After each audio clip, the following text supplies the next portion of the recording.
episode of Knicks Morning Coffee. I'm Mr. King. Y'all know my partner, Joe Cool. What's the word? What's the word? You said, Yeah, that was good. This is good. I don't know if it's the cup is in or... You said that like something good just happened. Nah, not in that sense. I think I need a new cup. If you think I need a new cup, let me know. Actually, I need a Knicks Morning Coffee cup.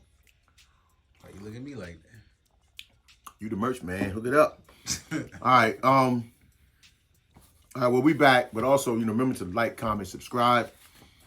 We appreciate everybody who watches. Comments has been down the past couple of weeks, but, get it when you can, but, support the brothers.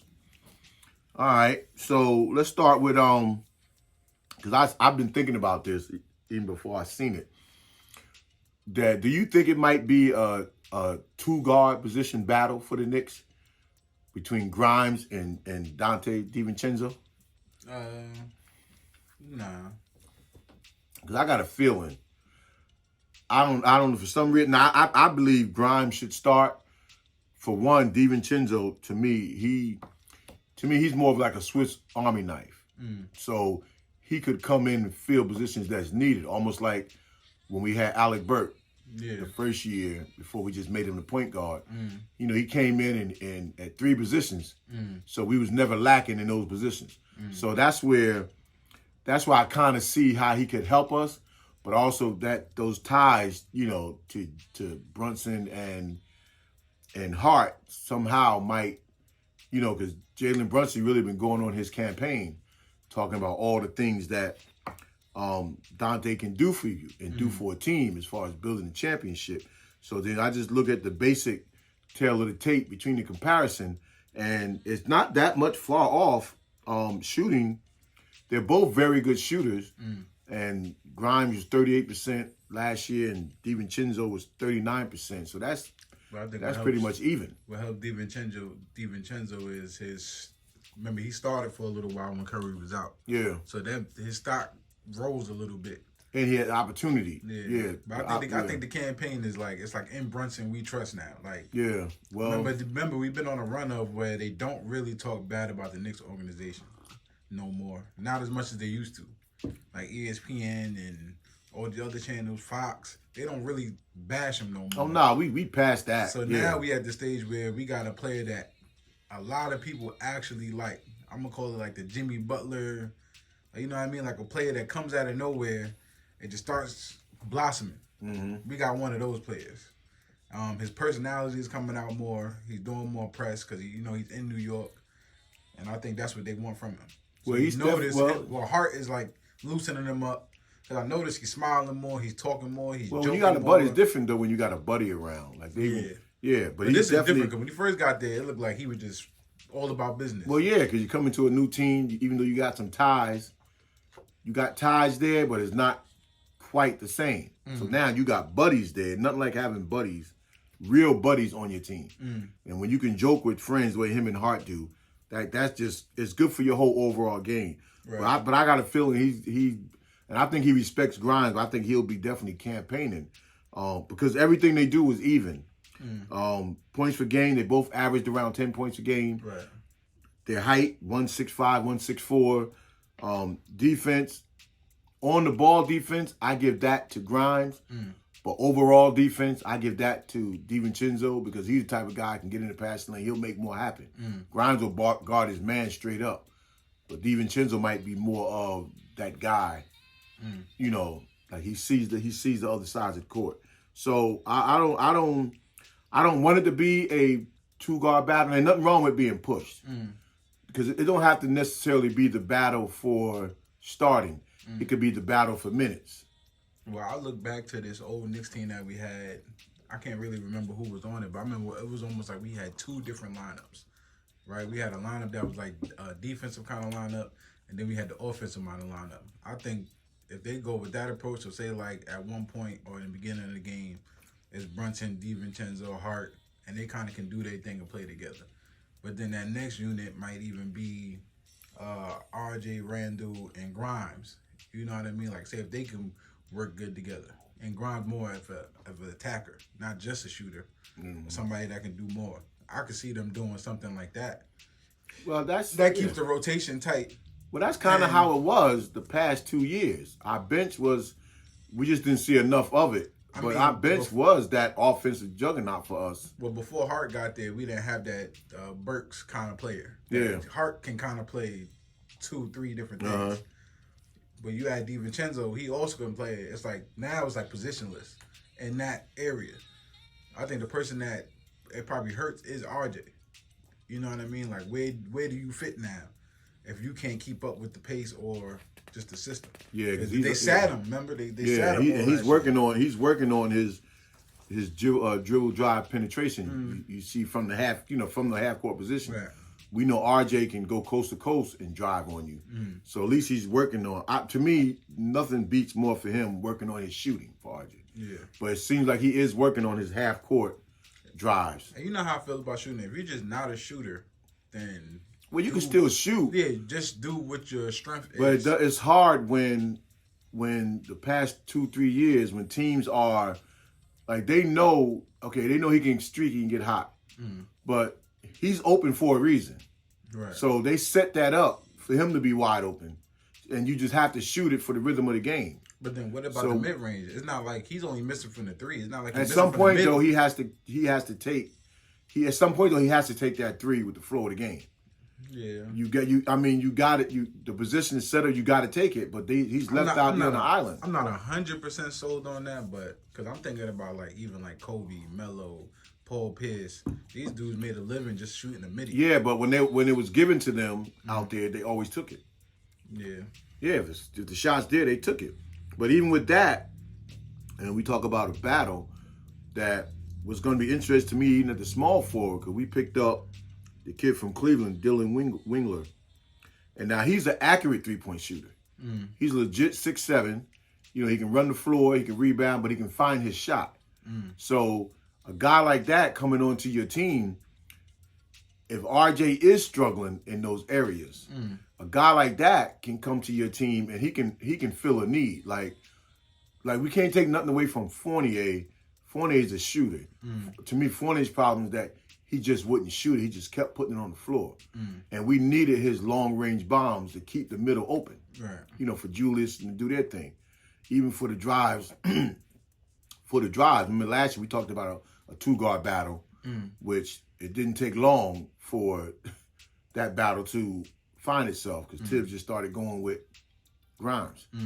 But it started out going into the season an unknown battle. But we knew Grimes was coming. And his defensive force is probably what kept him out there over Fournier. But the mere fact that even though he wasn't hitting at a high clip, Grimes would at least shoot it. Well, what kept him out there more than Fournier was the explosiveness. Grimes was trying to show that he can do it. I mean, not Grimes, Fournier. But Grimes was actually doing it. Like going all the way to the basket, kicking it back out, making plays. And Fournier is capable of all those same things. But it was more slower. He's not explosive. Yeah, he's not explosive. But I think when guys probably thought Fournier was going to shoot it, he'd put it on the floor and drive. But we need that shot. We need that shot to open up for Brunson and for Randall to get into the lane and do what they do. Right. But you just have refused to let it go. And you've shown that you could put up 30-point games by letting it go.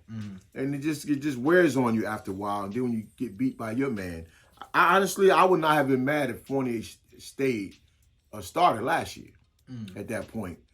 Because you think that he might come around, but it wasn't happening. But this guy that we brought in, now he doesn't come in with a real high pedigree. But Wingler comes in knowing that he's gonna take that shot and knock it down. He's not gonna be waiting to see what else can I do.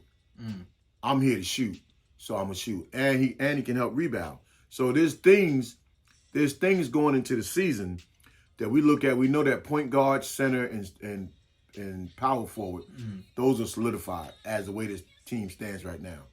So it's just the 2 and the 3 that would have somebody thinking, where could the Knicks, with the team that we got, what could the Knicks do to make that team better? Because you know what you're getting out of certain players. So I like that pickup. Now, more could be done, but just based on what you already got, I like the fact that when they did go out, they went out and got, even though they're not big names, they skilled. They come with something. So we're not just putting out an athletic body. We can't keep doing that no more. We've had those guys. Now we need guys that given opportunity, they can help the team move forward, not just go backwards or stand still. Right. Yeah, so I like this kid. Now, the other thing that I wanted to discuss, too, was that, and this is briefly, because I don't think we have to have a long show today, is that Julius Randle, he's been making a few rounds this past week, and some of the topic of conversation has been his mental state. And he feel like, now this is out of his mouth, that physically and mentally he's in the best shape of his life. That he dealt with a lot of the things that was holding him back mentally, that he dealt with them this all season. Now that's a short period of time between the end of the season and now to be able to deal with something. But according to him, he feels like this is going to be his best year yet playing ball. So I don't know what things that was ailing him mentally. We don't know. He didn't really go specifically into those things, but he's saying he dealt with those things and he's now clear, on where he's going. So I guess sometimes too in your own life, you got to figure out some things in your own life because mental health is serious. Rather people talk about it or not, it's an issue. So maybe now, I don't know if it's professionally or personally. I mean, for 2 months, Randall has been, as much as we bomb on him, he has been getting praise. So at some point, you got to realize you got to be the best version of you. Yeah. Not the best version of LeBron or whoever they compare him to. The best version of you. You know what I mean? So I think he understands that Brunson is pushing that team forward. Is now looking like, remember I always tell you, whoever you see them promote the most, or you see the most, is the person's team. So first it was RJ, then it was Randall, and now it's Brunson. So you can kind of see where the Knicks are going to go with that. So I think he's probably like, all right, we good. I'm good if I go to his beat. Like if I dance with him. Yeah, and it's a reason for that. And to Randall's credit, I don't know why I'm putting my glasses on now, I'm not reading them. But to Randall's credit, because remember I said that wouldn't happen. And the reason why I said it wouldn't happen before was because like Randall has a little bit of cliche in this league, right? He earned that. And then Brunson, you come in as the sidekick. Wasn't even really the sidekick in Dallas. You just did your thing. So now you prove to me, I don't mind now. I'm not going to verbally probably say I'm taking a back seat, but now I don't mind you being in the forefront because you prove that day in and day out, you coming, you bringing it. So you can respect that. And not only do the other teams now respect my game, they all respect your game. So now I don't have no problem with you being in the forefront, even on Knicks media guys, the tip of somebody's tongue, because I know they still got to deal with me. And I know that no matter what I'm doing, you got it.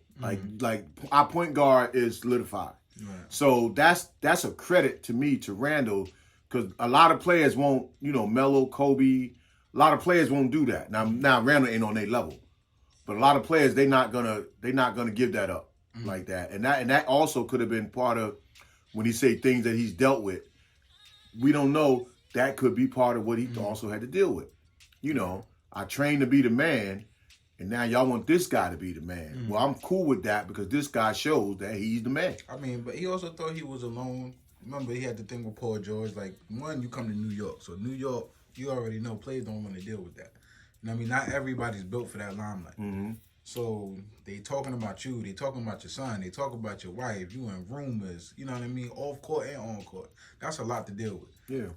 They throwing. You go to a team where you got a LeBron with you, or then you got an Ingram with you, whoever he's playing that after that. But then you go to the Knicks, where now they playing calling for you. Yeah, and now you're trying to keep your contract. They put incentives in there. You got New York like that. I mean, listen. You know how we do. As much as I talk bad about Randall, it's not that I'm talking bad about him himself. I'm a Knicks fan. It's his game. He getting on my nerves. Like when Brunson was getting on my nerves, I was saying it. You was not. You ain't say nothing bad about no. He lying, y'all. He lying. Brunson didn't get on my nerves. But it's healthy that he accept the fact that New York needs more than one star. And now we got more than one star. Rather you make the All-Star team or not. But also to Brunson's credit too, Steve Kerr and them guys with the Olympics, like they made him the starting point guard for the Olympics. And they feel that he's going to help them lead them to the goal. But just the fact that everybody rallying around him, like you can't, I don't know. You can't ask for more than that as a Knicks organization. I ain't gonna lie though, I feel kind of selfish. Why is that? I don't want him to play too hard on that Olympic team. I don't want him to get hurt neither. I like the fact that he is building his star Olympic power. teams back then, even though we struggled a little bit, you got superstars on those Olympic teams. Yeah. So to me, I don't think they really got to play as hard as we think they did. They probably had to think more. But in the state of the Olympics now, with a lot of these overseas players actually being that good, Yeah. and then the team, I'm not saying they're not superstars on that team, but this ain't the A-listers on that team. Nah, we don't got that. No, but because this is not the Olympics. So in these qualifying years, that's what you get. You don't get you don't get the A-listers until you're going for the action. So you just qualify. That's how I was thinking in my head. None of them. They're gonna have to bowl for. Yeah, nobody on that team if they doing this right now would be considered on the regular Olympic team. But then who gonna be on the regular Olympic team? Because our stars are older, so they're never going back. You know, AD and them guys, they're never going back to the Olympics. So who's, Ja Morant game is not suited for the Olympics. Depending on what LeBron do, they going back. Nah, they're not going. If LeBron says this is coming to an end, and he got one more year in him, they ain't never going back. I guarantee you. If he calls them, he going. The KDs, they can call all they want. That's why LeBron been stopped. And I think part of Melo kept going wasn't so much just to get the goal, but I got a chance to be by myself without LeBron and KD. I got a chance to be, the face of a league. So I be really feeling like he's training a lot of them dudes too. So like it's almost like they need Melo to come. Well, I mean, Melo, Melo game transcends just what you do. I bet you them overseas players is really looking at what he's doing and like taking those basics from him. We were talking about that yesterday with the feet work, and he's the only one that from that era that still does that. I mean, I wish Julius would train with him, and even Amari, both of them. Yeah. Well, I think more Melo because the position where he gets the ball. That's why. Yeah. He gets a lot in the triple threat position. So if you could put in some of Melo's footwork, and Julius is not bad. Just that sometimes we can't keep waiting for you to hold the ball. But but again, it's nice that guys in the Knicks now we starting to realize our star power. So, and it's not just me. Randall realized there's another one of us. Now, it should be three of them, but we can't make RJ be no star. I mean, I'm there. You right where you belong. You right where you belong. So, a typical trade scenario that also popped up this week, and it popped up a couple of times. And I said, I'll wait to see if I keep seeing it. And it's a thing with Toronto and the Knicks. The Knicks getting Pascal Siakam, and Toronto getting R.J. Barrett and Quentin Grimes. Oh, no. Now, I know that one, that's a nice piece, but... Where the hell does Pascal go? Well, I guess he must go to the 3, because that's what I was thinking about. Where do we put him? If that was the case, him and Julius, they could form a nice, but that changes our dynamic that... When I always said our 3 is like having another guard. Our 3-man plays like our guards. When most teams, like Miami's like us, the 3 plays like a guard. Most teams, your 3 plays like your front court plays. Yeah, so that's where that would put us. That would put us in that category. Coming off the bench. Who? I don't know if Siakam going to come up. No, he would have to start at the 3. Yeah. But the way they probably would play, the 3 and the 4 would be essentially the same position. Because Mitch is not gonna it wouldn't be about shots. Because RJ takes a lot of shots. So he still would get a lot of shots. Dude, Siakam play the 5 though? That's what he plays? No? No, he plays the 4. He plays the 4. But I don't know. Yeah, I don't know. It was just a scenario, and it's worth discussing because should something like that happen, now I don't know whatever.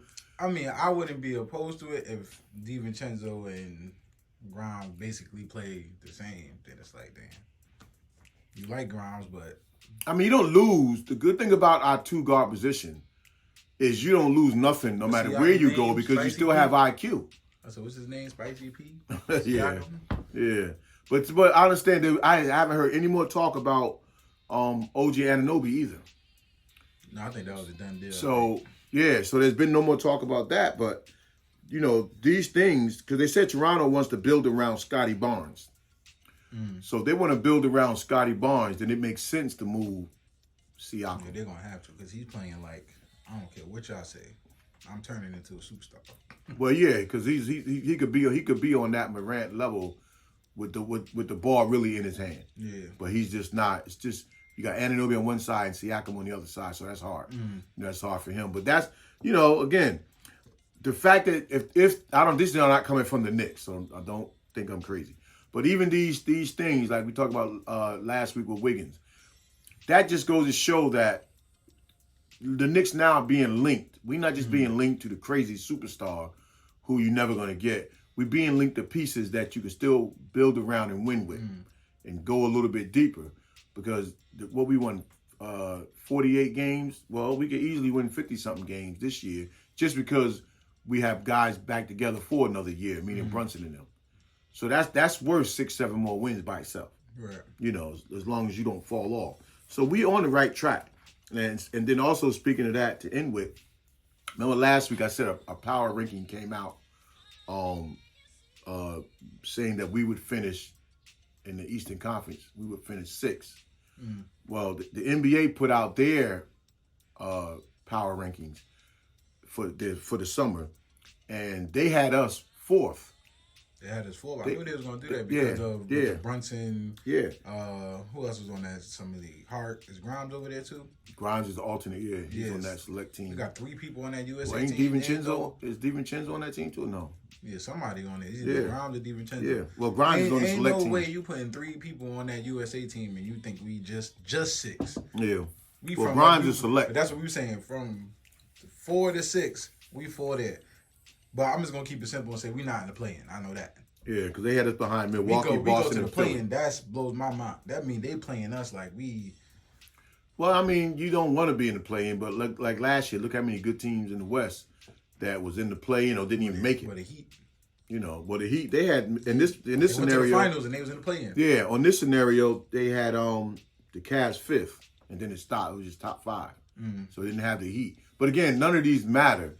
It's just it's nice to get some of the respect. You know, and a lot of that respect is coming from Brunson and Randall. So that's just cool that the Knicks, we're on people's radar. No matter what nobody else say, all we gotta do is go out there and play, and leave it on the court every single night. But people know that we a team to be reckoned with, and then still hold your breath because we still don't know what's to come. Right. You know, all The right. game should be easy for everybody, especially RJ. Should be easier. Because now they playing for Randall, Brunson. That means you all alone. Yeah, but you gotta be able to knock down that shot. You don't have to be a great shooter, but you just have to keep him honest. I mean, listen, he can call me. You know what I'm saying? I get his shot right. All right, y'all. Y'all hear that again? Huh? Ask him who the shooter in the family. Me, I just won the last shootout. I don't remember that. All right. All right. So anyway, that's it for today. Please remember to like, comment, subscribe, and hook us up.